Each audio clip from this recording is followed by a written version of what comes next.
Good morning. Sa video ito ay magbibigay ako ng example ng case 1 under law of sine. Dito, hahanapin natin yung missing side and angles. Sinulat ko na rin and dinuro ko na rin yung oblique triangle natin kasama yung mga given.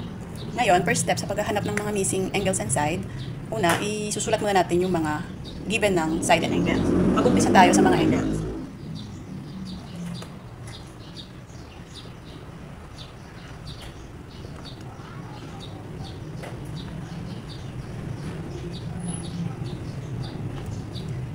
Ngayon, ang mga given angles natin ay angle B, which is 100 degrees. Angle C is 50 degrees. Ngayon, doon naman tayo sa side. Sa angle pala, nawawala natin ay yung A. So siya yung hahanapin natin mamaya. Ngayon, para sa sides, A, B, and C, ang given nating side ay side C, which is 20.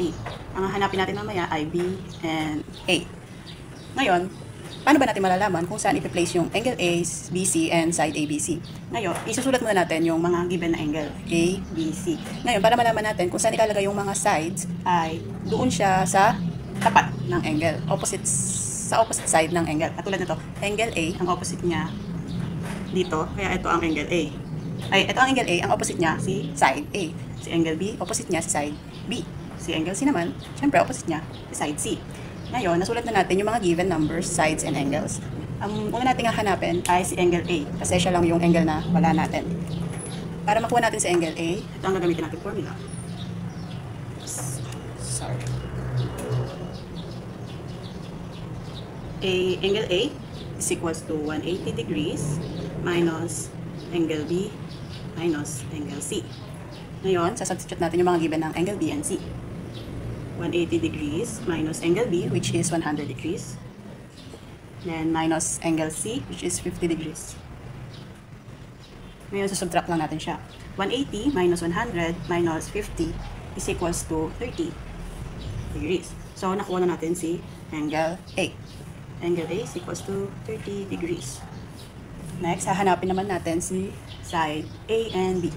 Gagamitin natin yung formula ng law of sine, yung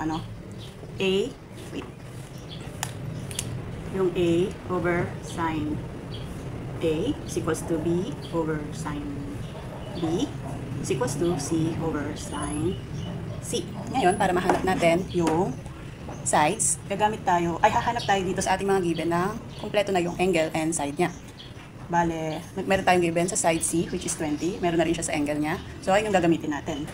C over sine C is equals to, kung ano hahanapin muna natin, unahin natin si A.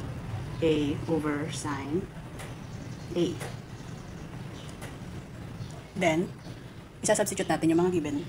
Side C is 20 over sine C, which is 50 degrees.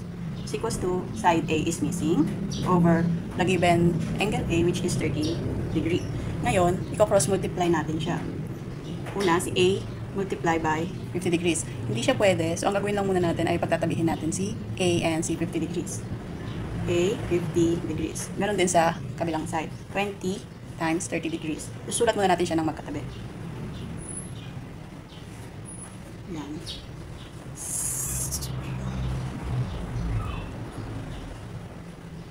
Yan. Bale, meron na tayong A multiply by sine 50 degrees is equals to 20 sine multiply by sine 30 degrees.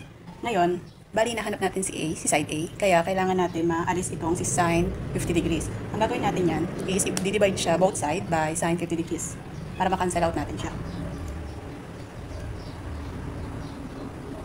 Divide both side by sine 50 degrees. Ngayon, pwede natin makancel si sine 50 degrees.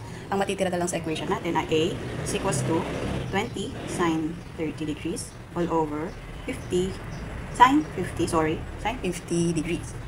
Ngayon, pwede na natin gamitan ito ng calculator para mas mapadali. Bale, A is equals to 20 sine 30 divided by sine 50. So, makukuha natin ay 12.99 units. Yan, nakuha na natin si side A, which is 12.99 units. Ngayon, isa na lang ang kulang natin, which is si side B. Ganun din ang gagawin natin. Gagamitin din natin itong formula na ito para makuha si side B. Bali, ang gagamitin natin is C over sine C is equals to B over sine B. Ngayon, magsasubstitute na tayo ng mga given. Side C is 20 over sine C, which is sine 50 degrees, is equals to B, bilang wala pa tayong side B, susulat na natin B, over sine B, which is 100 C, sine 100 degrees.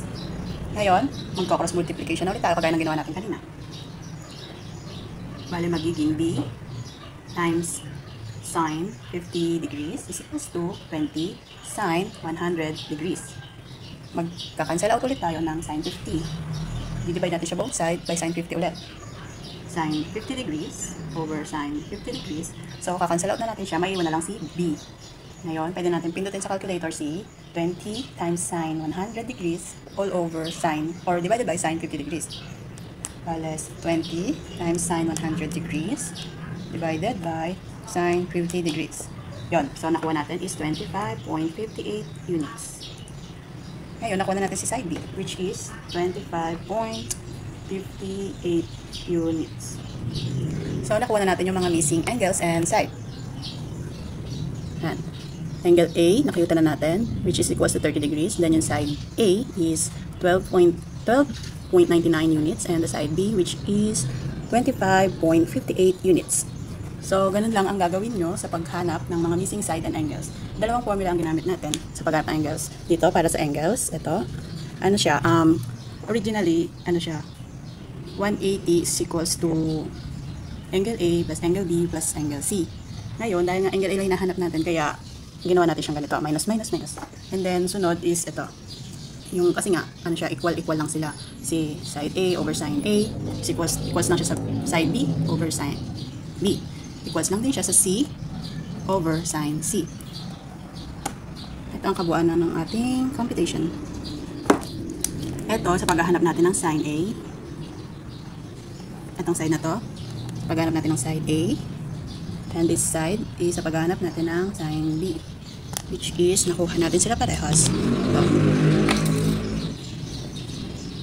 Yan. Side B is equals to 25.58 units. And side A is equals to 12.99 units. So that would be all for this video. Thank you. Bye.